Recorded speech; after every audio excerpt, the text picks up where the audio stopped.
저를 가장 두렵게 만드는 것은 심한 병보다도 다른 것입니다. 그것은 한 노인이 자신은 건강을 지키기 위해 올바른 일을 하고 있다고 믿고 있지만 사실은 매일 조금씩 자기 몸을 해치고 있다는 사실을 전혀 모른 채 살아가는 것입니다. 저는 그런 분들을 아주 많이 만났습니다. 그분들은 담배도 피우지 않고 술도 마시지 않으며 식사도 조심합니다. 그리고 매일 아침 몇 숟가락의 식초를 탄 물 한 잔을 규칙적으로 마십니다. 그렇게 하면 피가 더 깨끗해지고 혈관이 더 건강해지고 몸이 더 오래 젊게 유지될 것이라고 믿기 때문입니다. 하지만 바로 그런 분들이 결국 병원 침대에 누워 있었습니다. 다리는 붓고 소변에는 거품이 가득하며 검사 결과 신장이 심하게 손상되어 있었습니다. 오늘 당신이나 당신의 가족도 식초를 매일 마시는 것이 좋은 습관이라고 생각하고 있다면 저는 끝까지 꼭 들어주시길 바랍니다. 채널을 팔로우하시고 구독해 주시고 만약 당신이 이 위험한 실수들 가운데 하나를 하고 있는지 알고 싶다면 아래의 숫자 1을 댓글로 남겨주십시오. 오늘 저는 식초와 일상 속 익숙한 것들이 만나 가장 위험해지는 5가지 조합에 대해 말씀드리겠습니다. 겉으로는 아무렇지 않아 보이는 것들이 사실은 매일 조금씩 신장을 망가뜨리고 있습니다. 그리고 지금 이 순간에도 바로 당신이 그것을 하고 있을 수 있습니다. 저는 의사입니다. 제 진료실에서 아주 많은 노인 환자들을 만나왔습니다. 오랜 세월 동안 신장 문제를 가진 분들을 치료하면서 저는 가장 안타까운 것이 그분들이 건강에 무관심했다는 사실이 아니라는 것을 깨달았습니다. 오히려 아주 많은 분들이 지나칠 정도로 자신을 돌보려고 했습니다. 다만 중요한 정보 하나를 모르고 있었을 뿐입니다. 많은 사람들은 식초가 몸을 깨끗하게 만든다고 생각합니다.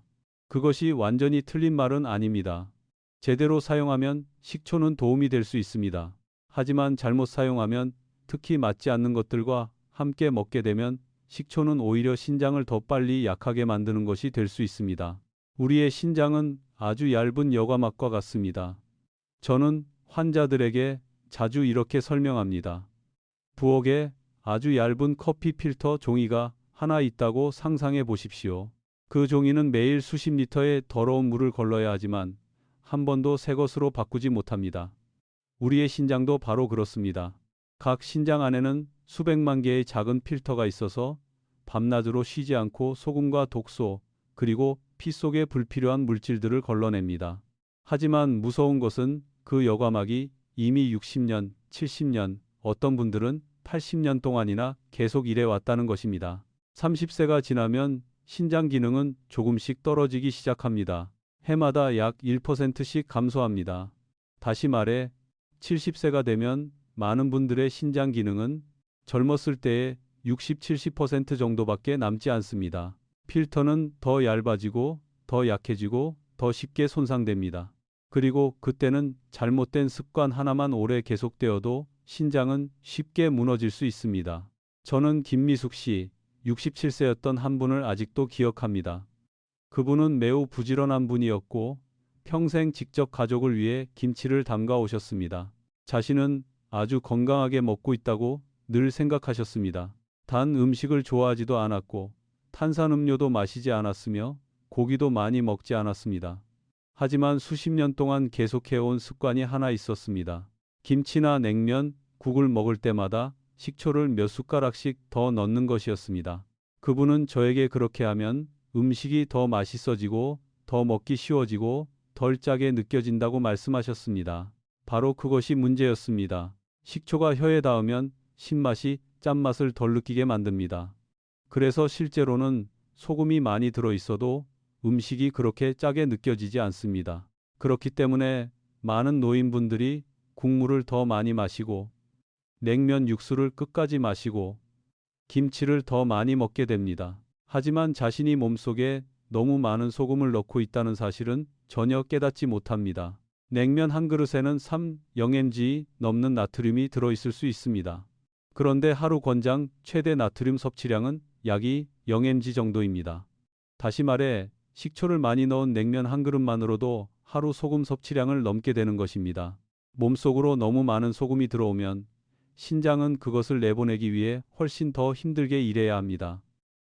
이미 약해져 있던 필터들은 점점 과부하가 걸리기 시작합니다. 그리고 하루하루 아주 조금씩 손상되지만 환자는 그것을 전혀 알지 못합니다. 김미숙 씨는 처음에는 저녁이 되면 다리가 조금 무겁게 느껴졌습니다. 그 다음에는 발이 붓기 시작해서 신발을 신기가 더 어려워졌습니다. 그리고 아침에 일어나면 얼굴이 약간 부어 있었습니다. 그분은 그것이 나이 들면 흔한 일이라고 생각하셨습니다. 하지만 어느 날 자신의 소변에 거품이 아주 많다는 것을 알게 되었습니다. 저를 찾아왔을 때 검사 결과 그분의 신장 기능은 이미 절반도 남지 않은 상태였습니다. 소변 속 단백질 수치도 매우 높았습니다. 신장은 수년 동안 손상되고 있었지만 아무도 그것을 발견하지 못했던 것입니다. 그분이 눈물을 흘린 이유는 통증 때문이 아니었습니다. 그분은 저에게 이런 말을 했습니다. 저는 지금도 그 말을 잊지 못합니다. 저는 제가 건강에 좋은 음식을 먹고 있다고만 생각했어요. 만약 당신도 김치나 국, 냉면에 식초를 많이 넣고 있거나 더 먹기 편하다는 이유로 국물을 끝까지 마시고 있다면 오늘부터는 꼭 멈추십시오. 신장을 망가뜨리는 것은 식초 그 자체가 아닙니다. 진짜 위험한 것은 식초와 너무 짠 음식의 조합입니다. 저는 비슷한 상태에 빠진 다른 분들도 아주 많이 만났습니다. 어떤 분은 된장국에 식초를 넣는 것을 좋아했습니다. 어떤 분은 매 끼니마다 식초를 뿌린 장아찌를 먹었습니다. 어떤 분은 김치를 먹으면서 매운 국물까지 모두 마셨습니다. 그분들은 모두 똑같은 말을 했습니다. 식초를 넣으면 음식이 더 이상 짜게 느껴지지 않는다고 말입니다. 하지만 신장은 혀처럼 짠맛을 느끼지 않습니다. 신장은 몸속으로 실제 얼마나 많은 소금이 들어오는지만 봅니다. 그리고 이것보다 더 위험한 것이 하나 더 있습니다. 많은 노인분들이 무릎 통증, 허리 통증, 관절 통증을 가지고 있습니다. 그래서 매일 진통제를 드십니다. 그리고 바로 그런 분들이 식초도 함께 마시는 경우가 많습니다. 식초가 염증을 줄여주고 몸속의 독소를 빼준다고 생각하기 때문입니다. 저는 그런 한 남성을 만난 적이 있습니다. 박준호 씨, 71세였습니다. 은퇴 후 혼자 살고 계셨습니다. 그는 매일 아침 무릎 퇴행성 관절염 때문에 진통제를 드셨습니다. 그리고 그 후에는 이웃이 뼈와 관절에 좋다고 말해준 것을 듣고 꿀을 탄 식초물 한 잔을 마셨습니다. 하지만 불과 한 달이 조금 지난 뒤 그는 심한 허리 통증과 메스꺼움 그리고 거의 소변을 보지 못하는 상태로 병원에 실려왔습니다. 검사를 해보았을 때 저는 박준호 씨의 신장 기능이 매우 빠르게 떨어지고 있다는 것을 발견했습니다. 혈압은 높아져 있었고 혈액 검사 수치들은 신장이 급성 기능 저하 상태에 빠지고 있다는 것을 보여주고 있었습니다. 그가 가장 큰 충격을 받은 것은 자신이 잘못한 일이 전혀 없다고 생각했다는 점이었습니다. 그는 술도 마시지 않았고 담배도 피우지 않았으며 함부로 먹지도 않았습니다. 그는 단지 처방받은 약을 먹었고 몸에 더 좋을 것이라고 생각해서 매일 아침 식초물 한 잔을 더 마셨을 뿐이었습니다. 저는 그에게 진통제와 식초는 매우 위험한 조합이라는 것을 설명해야 했습니다. 무릎 통증, 허리 통증, 관절 통증에 흔히 쓰이는 많은 진통제들은 신장으로 들어가는 작은 혈관들을 수축시키는 작용을 합니다. 혈관이 수축하면 신장으로 가는 혈액의 양이 줄어듭니다. 그러면 신장은 산소와 영양분이 부족해지고 기능도 약해지기 시작합니다. 젊은 사람은 몸이 아직 충분히 건강하기 때문에 그런 상태를 한동안은 견딜 수 있습니다. 하지만 노인의 경우에는 이미 신장이 약해져 있기 때문에 그런 작은 변화만으로도 신장이 손상될 수 있습니다. 그런데 바로 그때 식초가 몸속으로 들어옵니다. 식초는 강한 산성을 가지고 있습니다. 진통제와 함께 마시게 되면 특히 빈속일 때나 약을 막 먹은 직후에는 식초가 위를 강하게 자극합니다. 그러면 몸은 반응하여 스트레스 호르몬을 더 많이 분비합니다. 그리고 이 호르몬들은 혈관을 더욱 심하게 수축시킵니다. 그것은 마치 숨쉬기 힘든 사람의 목깃을 더 세게 조이는 것과 같습니다. 이미 진통제 때문에 혈액이 부족했던 신장은 이제 식초 때문에 더 심한 혈액 부족 상태에 빠집니다. 그 결과 신장 기능은 매우 빠르게 떨어지게 됩니다. 저는 박준호 씨가 퇴원하던 날을 아직도 아주 선명하게 기억합니다. 그는 한참 동안 조용히 앉아 있다가 저에게 이렇게 말했습니다. 저는 좋은 것에 좋은 것을 더하면 더 좋아질 거라고만 생각했습니다.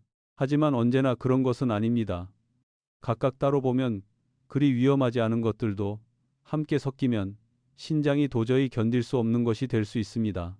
만약 당신이 무릎 통증이나 허리 통증, 관절 통증 때문에 매일 진통제를 먹고 있다면 절대로 그 직전이나 직후에 식초를 마시면 안 됩니다.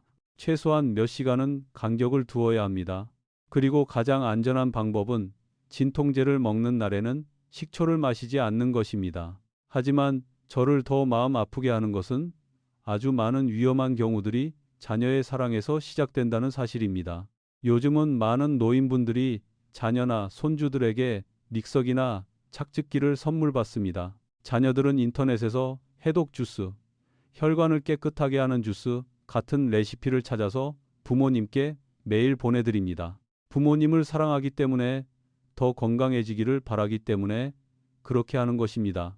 저는 최은희 씨, 78세였던 분을 만난 적이 있습니다. 그분의 아들은 멀리 떨어져 살고 있었습니다. 어머니가 요즘 자주 피곤해 하시는 것을 보고 그는 아주 비싼 믹서기를 사드렸습니다. 그리고 매일 아침 시금치, 케일, 바나나, 사과를 갈고 거기에 사과 식초를 2숟가락 넣어 마시라고 알려주었습니다. 최은희 씨는 매우 기뻐하셨습니다. 매일 아침 그 주스를 마시면서 자신이 스스로를 더 잘 돌보고 있다고 느끼셨다고 저에게 말씀하셨습니다. 거의 2달 동안 그분은 그 습관을 계속하셨습니다.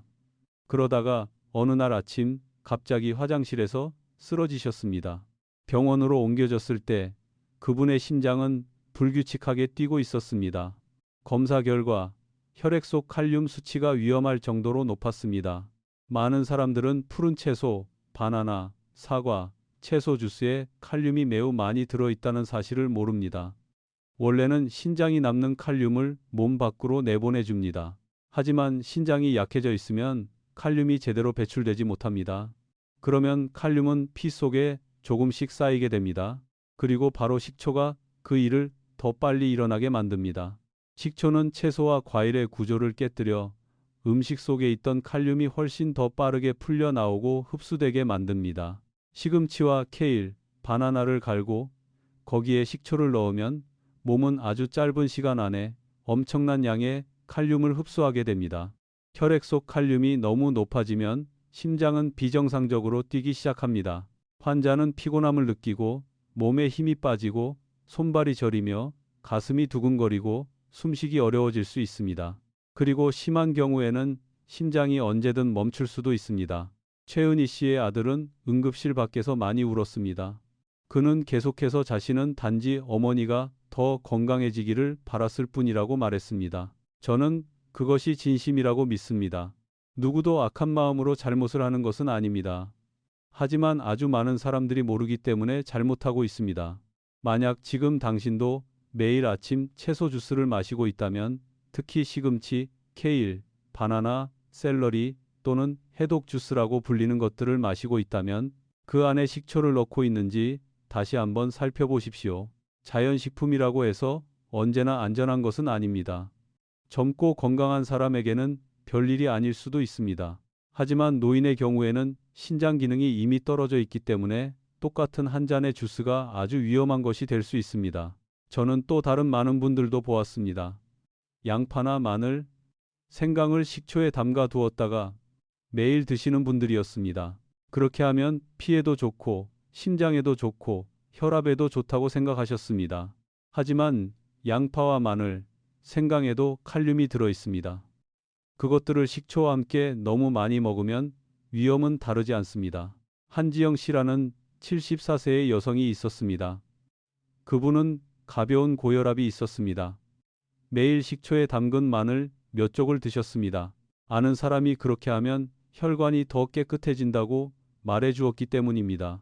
몇 달이 지나자 그분은 심장이 빨리 뛰고 어지럽고 자주 피곤하다고 느끼기 시작했습니다. 검사를 해보니 그분의 혈액 속 칼륨도 높아져 있었습니다. 다행히 그분은 일찍 병원에 오셨기 때문에 아직 아주 위험한 상태는 아니었습니다. 하지만 모든 사람이 그렇게 운이 좋은 것은 아닙니다. 그리고 또 하나, 아주 많은 사람들이 매일 아침 하고 있는 습관이 있습니다. 그리고 그것이 어쩌면 가장 위험한 습관일 수도 있습니다. 많은 사람들은 아침에 일어나자마자 따뜻한 물 한 잔을 만들고 거기에 꿀을 넣고 레몬을 넣고 식초를 몇 숟가락 넣은 다음 빈속에 바로 마십니다. 그들은 그렇게 하면 몸이 깨끗해지고 살이 빠지고 혈액 속 지방이 줄어들고 혈액순환도 더 좋아질 것이라고 믿습니다. 저는 왜 많은 사람들이 그것을 믿는지 이해합니다. 텔레비전에서도 인터넷에서도 어디에서나 그렇게 말하기 때문입니다. 하지만 아주 적은 사람들만 알고 있는 사실이 있습니다. 잠에서 막 깨어났을 때 위와 신장은 가장 약해져 있는 시간이라는 것입니다. 밤새 아무것도 먹지 않은 뒤에는 위가 텅 비어 있습니다. 안쪽 점막은 매우 민감해져 있습니다. 그런데 바로 그때 식초처럼 강한 산성을 가진 것을 들이붓게 되면 위는 심하게 자극을 받게 됩니다. 처음에는 단지 속이 조금 쓰리고 약간 메스껍고 조금 불편한 정도로 느껴질 수 있습니다. 하지만 많은 사람들은 오히려 그것을 몸이 해독되고 있는 신호라고 생각합니다. 아닙니다. 그것은 몸이 손상되고 있다는 신호입니다. 저는 69세의 이선희 씨를 만난 적이 있습니다. 그분은 매우 규칙적인 분이었습니다. 매일 아침 아주 일찍 일어나서 따뜻한 물에 꿀과 레몬 그리고 사과 식초를 넣어 한 잔을 만든 뒤 침대에서 일어나자마자 바로 마셨습니다. 그리고 그 후에는 정신을 더 맑게 하고 지방을 더 잘 태우기 위해서 라고 생각하며 커피 한 잔을 더 마셨습니다. 그 습관은 거의 석 달 동안 계속되었습니다.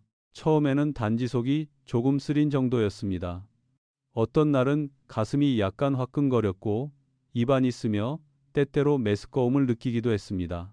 하지만 그분은 몸이 정화되고 있는 정상적인 반응이라고 생각하며 계속하셨습니다. 그러다가 어느 날 아침 평소처럼 식초물과 커피를 마신 뒤 갑자기 어지럽고 계속 토하며 손발이 떨리고 거의 일어설 수 없게 되었습니다. 병원에 왔을 때 그분의 위 점막은 이미 심하게 염증이 생긴 상태였습니다. 하지만 저를 더 걱정하게 만든 것은 신장 기능도 뚜렷하게 떨어져 있었다는 점이었습니다. 많은 사람들은 왜 빈속에 마신 식초 한 잔이 신장에까지 영향을 줄 수 있는지 이해하지 못합니다. 사실은 위가 심하게 자극을 받으면 몸은 마치 심한 스트레스를 받았을 때처럼 반응합니다. 심장은 더 빨리 뛰고 혈관은 수축합니다. 신장으로 들어가는 혈관들도 함께 수축합니다. 그러면 신장으로 가는 혈액의 양이 줄어듭니다. 그런데 바로 그 뒤에 커피까지 마시게 되면 상황은 더 나빠집니다. 커피는 몸이 더 많은 소변을 보게 만듭니다. 그러면 몸속의 수분은 빠르게 줄어듭니다. 혈액은 더 진해지고 신장으로 가는 혈액의 양은 더 적어집니다.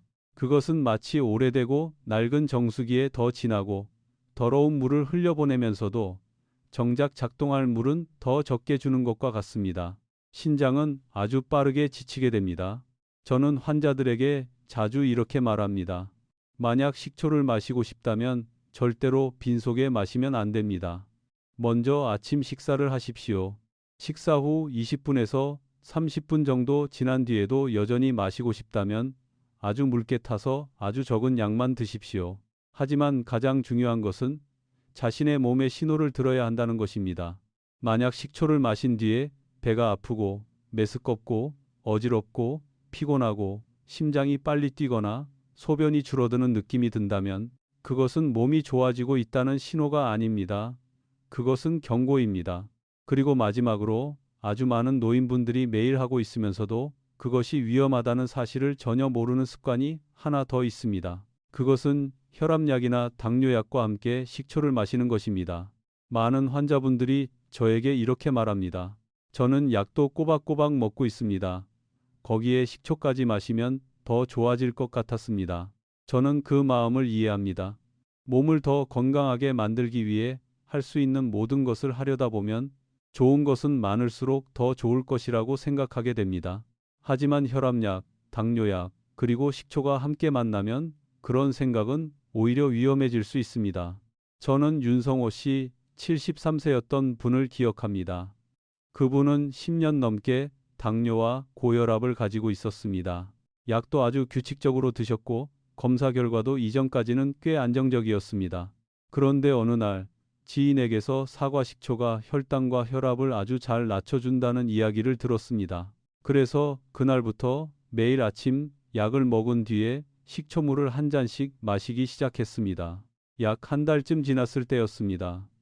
정원에서 일을 하고 있던 중 갑자기 식은땀이 나고 손이 떨리고 눈앞이 흐려지더니 그대로 땅에 쓰러졌습니다. 병원에 도착했을 때 그분의 혈당은 매우 낮아져 있었습니다.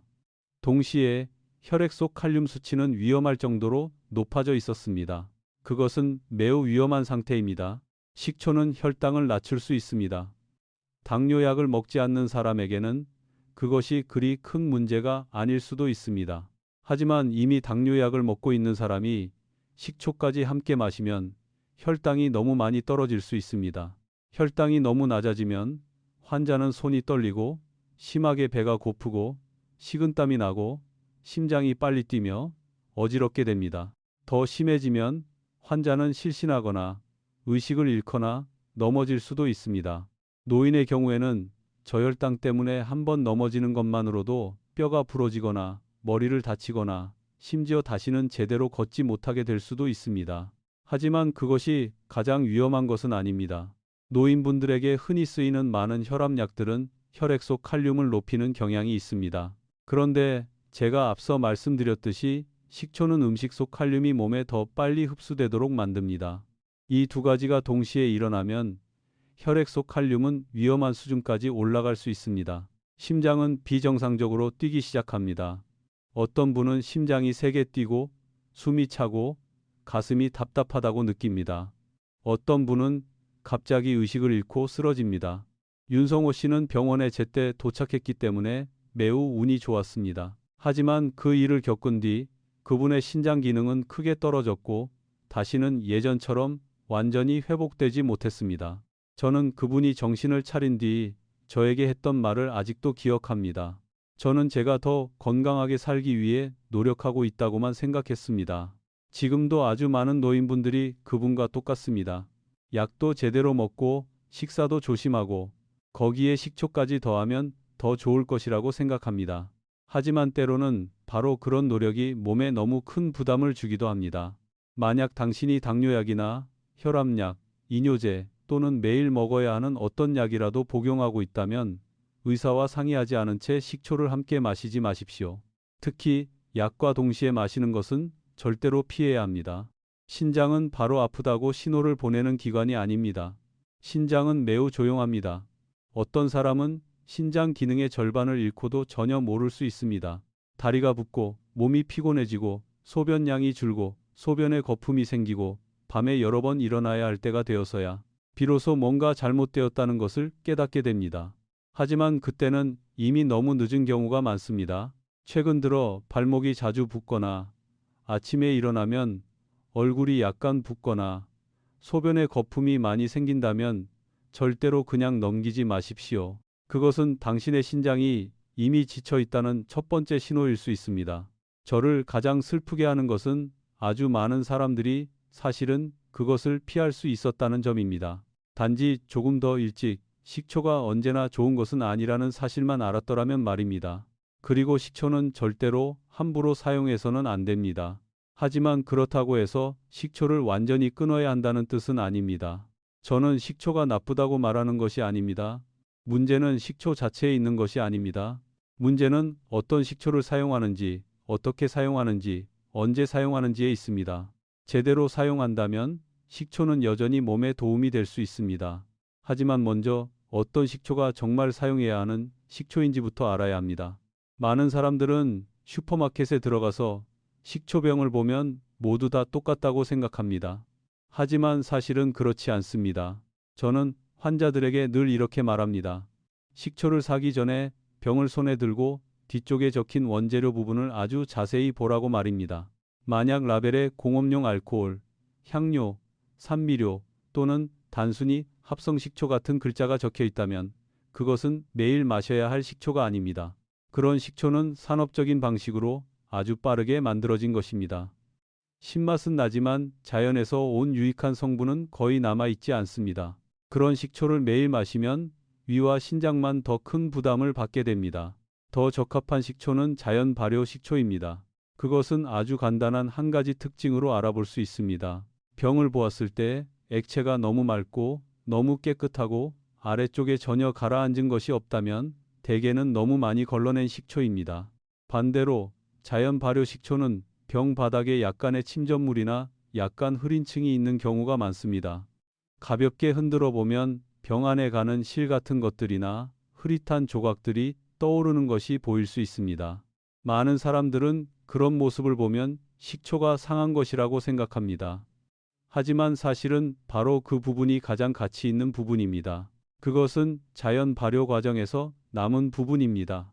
저는 환자들에게 식초를 사용하고 싶다면 자연 발효된 사과 식초나 과일 식초를 고르라고 자주 권합니다. 설탕이 너무 많이 들어가지 않았고 너무 시지 않으며 너무 진하지 않은 것을 선택하라고 말입니다. 하지만 아무리 좋은 식초라도 올바른 방법으로 사용해야 합니다. 첫 번째 원칙은 빈속에는 절대로 마시지 않는 것입니다. 가장 좋은 시간은 식후 20분에서 30분 정도 지난 뒤입니다. 그때는 위안에 이미 음식이 있어 보호가 됩니다. 신장도 너무 큰 부담을 받지 않습니다. 두 번째 원칙은 반드시 아주 묽게 타야 한다는 것입니다. 많은 사람들은 더 시면 더 좋고 더 많이 넣을수록 더 효과가 있다고 생각합니다. 그래서 작은 컵에 큰 숟가락으로 3숟가락, 4숟가락씩 넣고는 억지로 빨리 마셔버립니다. 그것은 매우 위험합니다. 적당한 양은 작은 숟가락으로 식초 1숟가락 정도를 큰 컵 한 잔의 물에 타는 정도여야 합니다. 물은 미지근한 물이 좋고 너무 뜨거워도 안 되고 너무 차가워도 안 됩니다. 그렇게 묽게 타면 식초가 위를 덜 자극하게 되고 몸도 훨씬 편안해집니다. 만약 마시기 어렵다면 꿀을 조금 넣어도 됩니다. 하지만 아주 소량만 넣어야 합니다. 그리고 당뇨가 있다면 꿀은 넣지 않는 것이 가장 좋습니다. 오정숙 씨라는 75세의 여성이 있었습니다. 예전부터 식초 마시는 것을 아주 좋아하셨습니다. 하지만 마실 때마다 속이 쓰리고 메스껍고 피곤해졌습니다. 그래서 나중에는 아마 자신이 식초와 맞지 않는 것 같다고 생각하셨습니다. 저를 만나셨을 때 저는 그분께 어떻게 마시고 계신지 물었습니다. 그분은 잠에서 막 깨어나자마자 마시고 아주 진하게 타서 자주 물 대신 마신다고 말씀하셨습니다. 저는 그분께 마시는 방법을 바꾸라고 말씀드렸습니다. 점심 식사 후에만 마시고 아주 묽게 타서 한 번에 아주 적은 양만 마시라고 했습니다. 한 달 뒤 그분은 다시 오셔서 이제는 전혀 불편하지 않다고 말씀하셨습니다. 그것은 때로는 몸이 식초와 맞지 않는 것이 아니라 단지 당신이 잘못된 방법으로 사용하고 있다는 것을 보여줍니다. 세 번째 원칙은 신장 질환이 있거나 매일 약을 먹고 있거나 혈액 속 칼륨 수치가 높았던 적이 있다면 식초를 매일 마셔서는 안 된다는 것입니다. 그런 경우에는 어떤 종류의 식초이든 마시기 전에 먼저 자신을 치료하고 있는 의사에게 물어봐야 합니다. 광고를 믿지 마십시오. 입에서 입으로 전해지는 말도 믿지 마십시오. 그리고 다른 사람이 마실 수 있다고 해서 자신도 마실 수 있을 것이라고 생각해서도 안 됩니다. 사람의 몸은 모두 다릅니다. 이 사람에게 맞는 것이 다른 사람에게도 맞는 것은 아닙니다. 저는 자연식품이면 반드시 안전할 것이라고 생각했다가 대가를 치른 사람들을 너무도 많이 보았습니다. 어떤 사람은 날마다 식초를 짠 국과 함께 먹다가 신장 기능을 잃었습니다. 어떤 사람은 진통제를 먹은 뒤 식초를 마시다가 거의 투석을 해야 할 뻔했습니다. 어떤 사람은 당뇨약과 함께 식초를 마시다가 정원 한가운데에서 쓰러졌습니다. 그리고 또 어떤 사람은 자녀가 사랑을 담아 만들어준 채소, 주스 한 잔 때문에 응급실에 실려가기도 했습니다. 오늘 당신이 단 하나만 기억하신다면 저는 이것만은 꼭 기억해 주셨으면 합니다. 신장을 망가뜨리는 것은 식초 그 자체가 아닙니다. 신장을 망가뜨리는 것은 식초를 잘못 사용하는 것입니다. 식초를 너무 짠 음식과 함께 마시지 마십시오. 진통제와 함께 마시지 마십시오. 채소 주스에 너무 많이 넣지 마십시오. 빈속에 마시지 마십시오. 그리고 혈압약이나 당뇨약과 함께는 절대로 함부로 마시지 마십시오. 신장은 몸에서 가장 조용한 기관입니다. 거의 말을 하지 않습니다. 하지만 한번 신장이 말을 하기 시작하면 대개는 이미 상황이 너무 멀리 가버린 뒤입니다. 저는 진료실에서 만나는 분들이 차갑고 쓸쓸한 투석실에 앉아 있지 않기를 늘 바랍니다. 저는 그분들이 여전히 식탁에 앉아 가족과 함께 따뜻한 국 한 그릇을 마시고 아침에 산책을 하고 작은 정원을 스스로 돌보며 앞으로도 오랫동안 건강하게 살아가시기를 바랍니다. 만약 오늘 당신이 자신도 이런 습관들 가운데 하나를 해왔다는 것을 알게 되었다면 너무 두려워하지 마십시오. 오늘부터 바꾸기 시작하면 아직 늦지 않았습니다. 부엌으로 가서 지금 당신이 쓰고 있는 식초병을 손에 들어 보십시오. 그리고 라벨을 다시 자세히 읽어 보십시오. 자신이 보통 언제 마시는지, 무엇과 함께 마시는지도 다시 한번 떠올려 보십시오. 그리고 오늘부터 더 조심해야겠다고 스스로 다짐하고 싶다면 이렇게 댓글을 남겨주십시오. 저는 제 신장을 지키겠습니다. 끝까지 함께 해주셔서 감사합니다. 오늘 말씀드린 내용이 도움이 되었다면 좋아요를 누르고 채널을 구독해 주셔서 다음 이야기도 놓치지 마십시오. 어쩌면 오늘의 작은 정보 하나가 앞으로 당신이나 당신의 가족이 아주 안타까운 일을 피하는 데 도움이 될 수도 있습니다.